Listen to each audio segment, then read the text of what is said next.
मनुष्य ने कोई पाप नहीं किया, कोई अधर्म नहीं किया, फिर भी घर में अन्न नहीं है। बच्चे भूखे हैं और लोग दोषी ठहरा रहे हैं, तब मनुष्य क्या करता है? इसी प्रश्न का उत्तर है देवशयनी एकादशी की कथा। सतयुग में इक्ष्वाकु वंश के चक्रवर्ती सम्राट मांधाता धर्मपरायण और प्राज्वत्सल थे, जिनके राज्य में कभी अकाल नहीं आया था। परंतु एक दिन वर्षा रुक गई और 1 वर्ष, 2 वर्ष, 3 वर्ष बीत गए। खेत सूख गए, यज्ञ हवन बंद हो गए और प्रजा भूख से तड़पने लगी। और एकादशी व्रत को पूर्ण विधि विधान संपन्न करने के लिए परायण लेकर आया है भागवत पुराण के अनुसार तैयार की गई संपूर्ण एकादशी किट।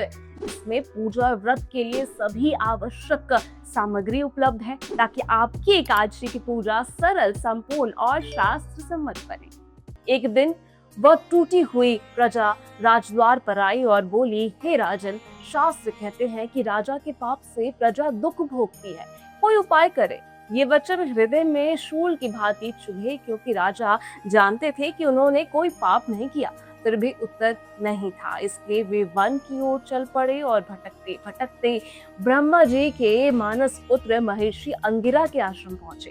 महर्षि ने पूछा, राजा ने सारी कथा कह सुनाई और महर्षि बोले, हे राजन, तुम्हारे राज्य में एक शूद्र तपस्या कर रहा है जो उस युग के धर्म के विरुद्ध है, इसलिए देवता रुष्ट है और वर्षा रुकी है, उस तपस्वी का वध करो। राजा का हृदय कांपा और उन्होंने दृढ़ स्वर में कहा, हे महर्षि, निरपराध का वध मेरी आत्मा को स्वीकार नहीं, कोई और उपाय बताइए। महर्षि इस धर्मनिष्ठा से प्रसन्न हुए और बोले, तो सुनो, आषाढ़ शुक्ल पक्ष की देवशयनी एकादशी का व्रत विधि विधान से करो।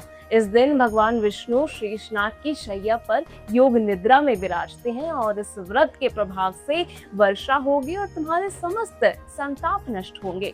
राजा मांधाता नगरी लौटे, समस्त प्रजा के साथ पूर्ण श्रद्धा और विधि से व्रत किया और उस व्रत के प्रभाव से आकाश में मेघ गिर गए, वर्षा की धाराएं बह चली और राज्य में पुनः हरियाली लौट आई।